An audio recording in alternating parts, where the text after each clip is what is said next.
আসসালামু আলাইকুম ভিউয়ার্স, আশা করি সবাই ভালো আছেন। তো দেখেন, আমি 1000 একটা টাটাই মোটরের ম্যাগনেট এটা সুপার গ্লুপ মারতেছি। আসলে আমরা সুপার গ্লুপ কেন মারি জানেন? সুপার গ্লুপ মারি অনেক সময় যখন এই মোটরটা হিট হয়, সাইডের খিলগুলা কিন্তু নরম হয়ে যায়। তো খিলগুলা নরম হয়ে গেলে অনেক সময় ম্যাগনেট স্লিপ কেটে বের হয়ে চলে আসে।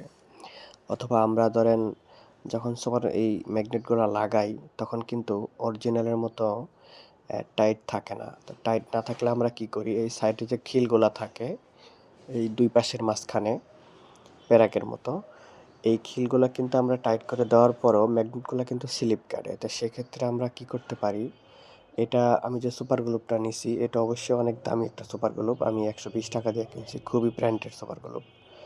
তো সুপার গ্লুপটা মারলে অবশ্য সহজে বের হয় না। আমি সুপার গ্লুপ ছাড়াও অনেক মাল চালায় দেখছি, সেক্ষেত্রে অনেক মাল দেখা গেছে ক্ষতিগ্রস্ত হয়েছে। তবে সুপার গ্লুপ লাগানোর পরে কিন্তু অবশ্যই আমার খুবই কম মাল ক্ষতিগ্রস্ত হয়েছে।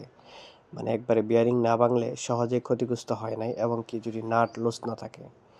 তো সুপার গ্লুপের গুরুত্ব অনেক বেশি আমি মনে করি। এখন হয়তোবা অন্য টেকনিশিয়াল ভাইয়েরা কেমন মনে করেন আমি জানি না। তবে আমি সুপার গ্লুপ লাগায় অবশ্যই অনেক ভালো রেজাল্ট পাইছি। তো ভালো রেজাল্ট পাওয়ার কারণে আমার কাছে সুপার গ্লুপটা মানে খুবই একটা জনপ্রিয়, আমি যখন ম্যাগনেটের কাজ করি। তো সবাই যদি ভালো লাগে ভিডিওটা লাইক দিবেন, শেয়ার করবেন, সাবস্ক্রাইব করে রাখবেন। তো